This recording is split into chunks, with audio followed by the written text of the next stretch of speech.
यह कहानी है एक दुखी गर्भवती गाय कपिला की। दिनेश के पास 2 गायें थीं, कपिला और गौरा। गौरा दूध दे रही थी और कपिला गर्भवती थी।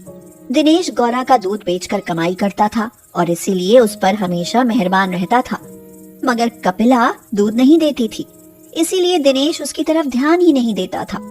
लालची और निर्दयी दिनेश गौरी को अच्छा खाना खिलाता था, मगर बेचारी गर्भवती कपिला के आगे सूखी घास डाल देता था, इसीलिए कपिला हमेशा दुखी रहती थी। गौरा बहन, देखो तो ये दिनेश कितना लालची है। मैं इसे दूध नहीं देती तो मुझे सूखी घास खाने को देता है और मैं इसे दूध देती हूँ, इसीलिए यह मुझे अच्छा खाना देता है। कपिला बहन, तुम दुखी मत हो। जब तुम्हें बच्चा पैदा होगा और तुम इसे दूध देने लगोगी, ये तुम्हें भी अच्छा खाने को देगा। तब तक पता नहीं मैं मरूंगी या बचूंगी। इस तरह भूखी प्यासी रहकर कब तक जिंदा रह पाऊंगी बहन। यह कहकर बेचारी कपिला की आंखें छलक आती हैं। गौरा से कपिला का रोना नहीं देखा जाता तो वह कपिला को समझाते हुए कहती है, कपिला रो मत मेरी बहन, तुझे कुछ नहीं होगा। सुन, ये दिनेश लालची और निर्दयी है तो क्या हुआ, इसकी घरवाली सुमन तो दयालु है ना। देखना, वह तुम्हारे बारे में जरूर कुछ सोचेगी। दिनेश जितना लालची और कठोर आदमी था, उसकी पत्नी सुमन उतनी ही दयालु और कोमल हृदय थी। एक दिन वह दिनेश को कपिला के आगे सूखी घास डालते देखती है तो उसे बहुत बुरा लगता है।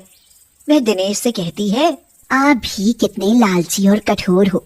इस गौरा को तो पौष्टिक आहार खाने को देते हो और इस बेचारी गर्भवती कपिला को बस सूखा चारा, और वह भी पेट भर नहीं। अरे मैं क्या कोई धन्ना सेठ हूँ जो इस गर्भवती गाय को मुफ्त में अच्छा खाना खाने को दूं? अरे ये कौन सा भी दूध देती है? गौरा तो दूध देती है दूध, इसीलिए उसे पौष्टिक आहार खिलाना जरूरी है, समझी? पर यह गर्भवती है, इसका और इसकी कोख में पल रहे बच्चे की सेहत का ख्याल रखना भी तो जरूरी है। कोई जरूरी नहीं है, सूखी घास खाने से ये और इसका बच्चा मर नहीं जाएंगे। गौरा के दूध से होने वाली आमदनी मैं इसके खाने पर नहीं लुटा सकता। यह कहकर दिनेश चला जाता है और सुमन कपिला की तरफ देखती है तो उसकी आंखों से आंसू टपक रहे होते हैं। सुमन को कपिला पर बहुत प्यार आता है और वह स्नेह से कपिला का माथा सहलाते हुए कहती है, रो मत कपिला, मैं जानती हूँ कि तू गर्भवती है और इस हालत में तेरी और तेरे बच्चे की सेहत का ख्याल रखना जरूरी है। सुन ले, मैं तेरी रस्सी खोल देती हूँ, जा तू गौरा के साथ खाना खा ले। यह कहकर सुमन कपिला की रस्सी खोल देती है और कपिला गौरा के खाने में मुंह मारने लगती है। यह देख गौरा बहुत खुश होती है और कहती है, कपिला बहन, तू पेट भर कर खाना खा ले, तेरा बच्चा भूखा होगा। नहीं नहीं बहन, मैं पेट भर कर खा लूंगी तो तू क्या खाएगी? मैं तो बस इतना ही खाऊंगी कि मेरे पेट में पल रहे बच्चे को थोड़ा पोषण मिल जाए। उस दिन के बाद दिनेश जैसे ही गौरा और कपिला को चारा डालता, सुमन चुपके से कपिला की रस्सी खोल देती और कपिला गौरा के साथ थोड़ा पौष्टिक खाना खा लेती। फिर कुछ देर बाद सुमन आती और कपिला को फिर से उसके खूंटे पर बांध जाती, मगर गौरा को पूरी खुराक न मिलने पर वह कम दूध देने लगती है। इससे दिनेश का माथा ठनक जाता है और वो सोचता है, क्या बात है, भरपूर खुराक खाकर भी गौरा कम दूध देने लगी है। आखिर इसे हो क्या गया है? ऐसा होना तो चाहिए नहीं, कुछ न कुछ गड़बड़ तो जरूर है। कोई गड़बड़ नहीं है, दूध तो कम ज्यादा होता ही रहता है ना। आप चिंता ना करें, गौरा 2-4 दिन में पहले की तरह दूध पर आ जाएगी। हाँ। दिनेश सुमन के यह कहने पर बात को भूल तो जाता है, मगर फिर एक दिन कपिला को गौरा के साथ खाना खाते देख लेता है। कपिला को गौरा का खाना खाते देख दिनेश को उस पर बहुत गुस्सा आता है और वो कहता है, अरे इस कमबख्त को किसने खोल दिया? इसकी ये मजाल कि गौरा का खाना खाए। थोड़ा खाना खा भी लिया तो कौन सा पहाड़ टूट पड़ा? यह भी हमारी ही गाय है, कल को यह भी तो दूध देगी। कल को दूध देगी ना, फिर आज अच्छा खाना क्यों खाए? आज से पूरे 4 दिनों तक इसे सूखी घास भी खाने को ना दूंगा, तब अकल ठिकाने आएगी इसकी। इतने निर्दयी मत बनिए, गौ माता है और वो भी गर्भवती, इसे भूखी प्यासी रखा तो पाप लगेगा। अरे जो लगना है लग जाए, पर इसे सजा तो मिलेगी। और सुनो, जो तुमने इसे खाना दिया तो तुम्हें भी घर से निकाल दूंगा, समझी?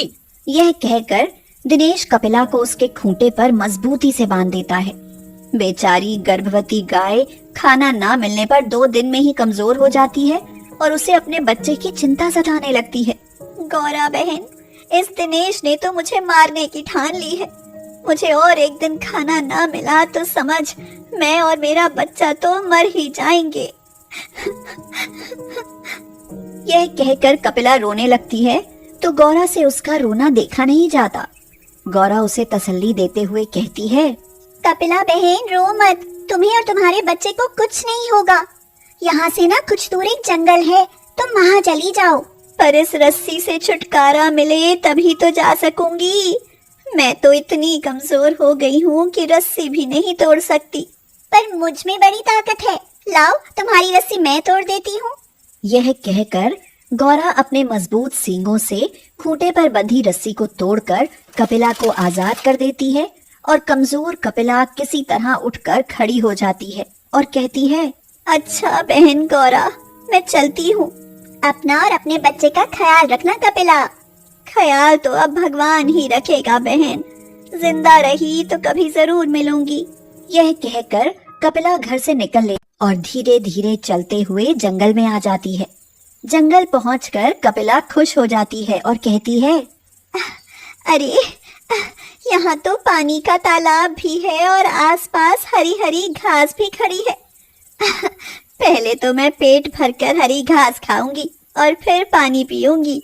यह कहकर कपिला पेट भर घास चरती है और फिर तालाब में पानी पीकर वहीं एक पेड़ के नीचे अपना आश्रय बना लेती है। इधर कपिला के जाते ही दिनेश अचानक बीमार पड़ जाता है। उसकी हालत बिगड़ती जाती है। वैद्य जी उसकी बीमारी को गंभीर बीमारी बताते हुए कहते हैं, दिनेश बेटा, तेरी बीमारी बड़ी गंभीर बीमारी है, पर मेरे पास इसकी दवाई है। उस दवाई से मैं ठीक तो हो जाऊंगा ना वैद्य जी? हाँ, हो जाएगा।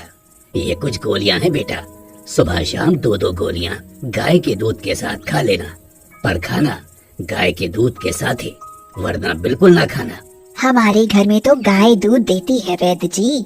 अब बस ठीक है, फिर कोई दिक्कत नहीं, मैं चलता हूँ। कुछ देर बाद सुमन गाय का दूध लेकर आती है और दिनेश उस दूध से गोली खाने की सोचता है, मगर वह जैसे ही दूध का गिलास हाथ में लेता है, दूध अचानक से फट जाता है और दिनेश हैरानी से कहता है, अरे ये क्या सुमन, दूध तो फट गया। पर दूध तो ताजा था, फिर फट कैसे गया? रुको, मैं और दूध लेकर आती हूँ।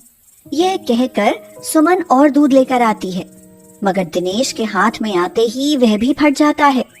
सुमन जितनी बार दूध लाती है उतनी ही बार दूध फट जाता है। यह देख दिनेश परेशान हो उठता है और हैरानी से पूछता है, आखिर ये हो क्या रहा है सुमन, दूध इस तरह फट क्यों जाता है? यह तो भगवान ही जाने क्या हो रहा है। हो सकता है हमारा दूध खराब हो। आप धीरज रखिए, मैं पड़ोस से दूध लेकर आती हूँ। सुमन पड़ोस से दूध लेकर आती है तो दिनेश का हाथ लगते ही वह भी फट जाता है। फिर तो सुमन जिस भी गाय का दूध लाती है वही फट जाता है। दिनेश दवाई ही नहीं खा पाता और उसकी तबीयत बिगड़ने लगती है। लगता है अब मैं ना बच पाऊंगा। पता नहीं भगवान मुझे किस पाप की सजा दे रहा है सुमन। और सताओ गौ माता को, आप मानो या ना मानो, ये कपिला पर जुल्म ढाने की ही सजा मिल रही है आपको। बेचारी पता नहीं जिंदा भी है या मर गई। सुमन, पैसे के लालच में आकर मैं बहुत बड़ा पाप कर बैठा। मुझे गौ माता को सताना नहीं चाहिए था। यह कहकर दिनेश फूट फूट कर रोने लगता है। फिर समय बीतता जाता है और एक दिन कपिला जंगल में एक स्वस्थ और सुंदर बछड़े को जन्म देती है। अपने नटखट बछड़े को देखकर कपिला सोचती है, बहुत प्यारा और नटखट बेटा है मेरा, पर इसे लेकर जंगल में रहना खतरे से खाली नहीं है। किसी दिन बाघ या शेर का शिकार बन सकता है। क्यों ना इसे लेकर अपने घर वापस चली जाऊं? अब तो मैं दूध देती हूँ, इसीलिए दिनेश मेरी और मेरे बच्चे की अच्छे से देखभाल भी करेगा। हाँ, यही ठीक रहेगा। यही सोचकर कपिला अपने बछड़े को लेकर घर की तरफ चल पड़ती है। कपिला घर आकर सबसे पहले गौरा से मिलती है। गौरा उससे और उसके बच्चे को देखकर फूली नहीं समाती और मारे खुशी के उसकी आंखें छलक आती हैं। वह कपिला से कहती है, कपिला बहन कैसी हो? मुझे तो तुम्हारी बहुत याद आती थी। मैं भी तुम्हें बहुत याद करती थी बहन। अरे वाह, तुम्हारा बेटा तो बहुत प्यारा है। हाँ बहन। कपिला यह कह ही रही होती है कि तभी दिनेश आकर सीधे कपिला के पैरों में गिर जाता है और कहता है, मुझे माफ कर देना गौ माता, मैंने तुम पर बड़े अत्याचार किए हैं।